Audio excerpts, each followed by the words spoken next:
사랑하시는 성도 여러분, 오늘은 사사기 4장 1절부터 10절의 말씀을 함께 살펴보겠습니다. 사사 에훗이 죽었습니다.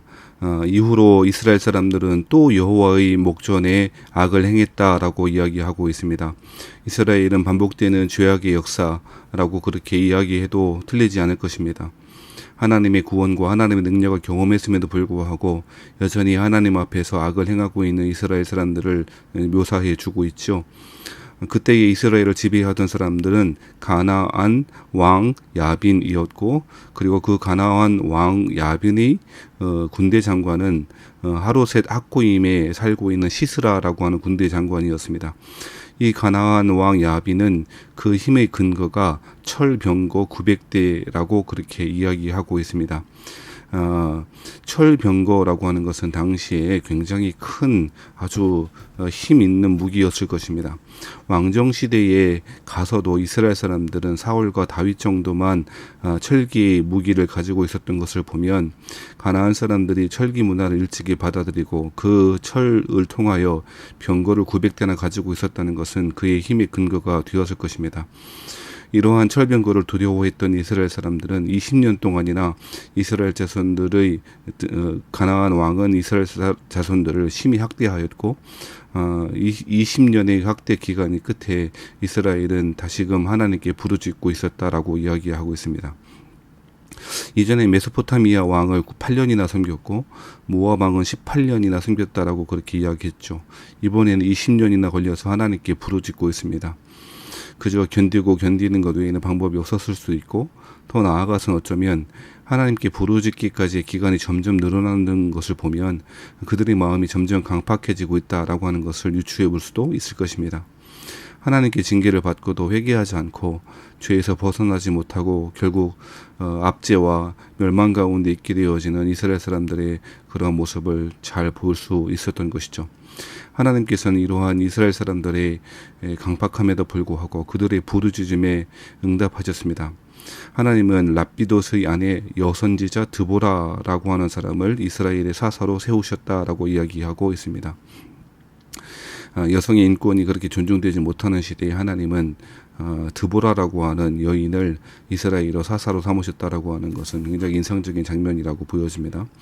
드보라라고 하는 여인은 꿀벌이라고 하는 뜻을 가지고 있는데요. 이름의 뜻이 꿀벌인데요.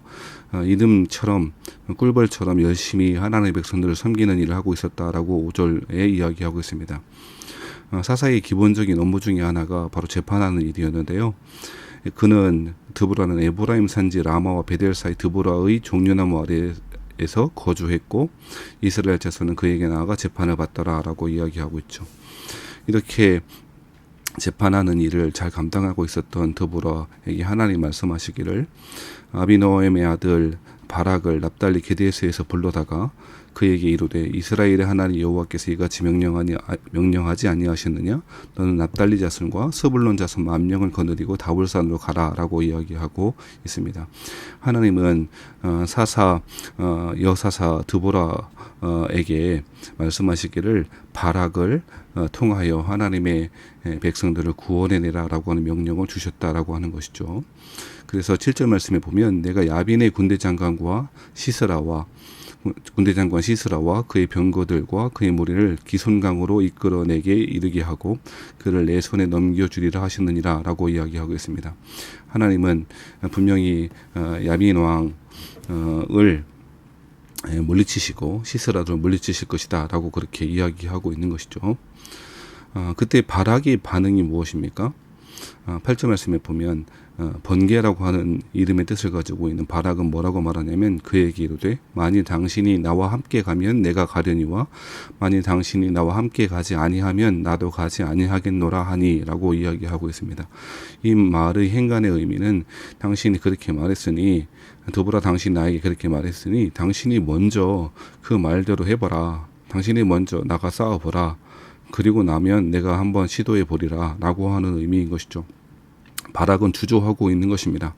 하나님이 말씀하셨다는 사실을 의심하고 그 말씀이 맞다 할지라도 주저하는 모습을 잘 보여주고 있는 것이죠. 그래서 9절 말씀에 이렇게 이야기합니다. 이르되 내가 반드시 너와 함께 가리라. 이제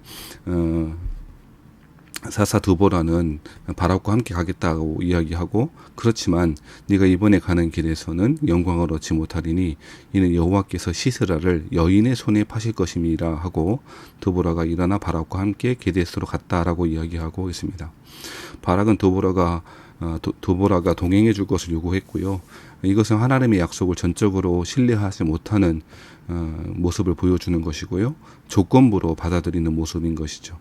드보라가 가면 나도 가겠다라고 하는 식으로 하나님의 말씀을 듣고도 주저하고 온전히 신뢰하지 못하는 모습을 잘 보여주고 있는 것이죠.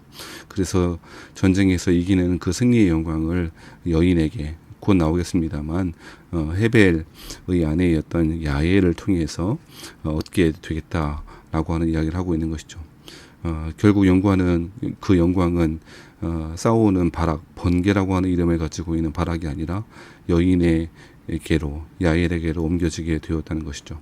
하나님의 영광은 믿음과 순종으로 응답할 때 얻을 수 있는 것 아니겠습니까?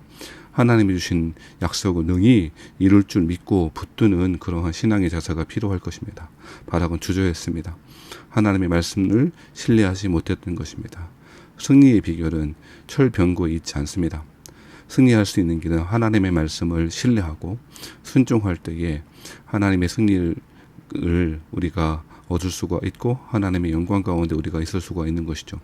사랑하시는 성도 여러분, 오늘도 주의 말씀을 들을 때에 그 말씀이 그대로 이루어질 줄 믿는 단순하고도 분명한 믿음으로 오늘 우리에게 주어진 순례의 길을 잘 걸어가시는 저와 여러분 되시기를 주의 이름으로 축복합니다.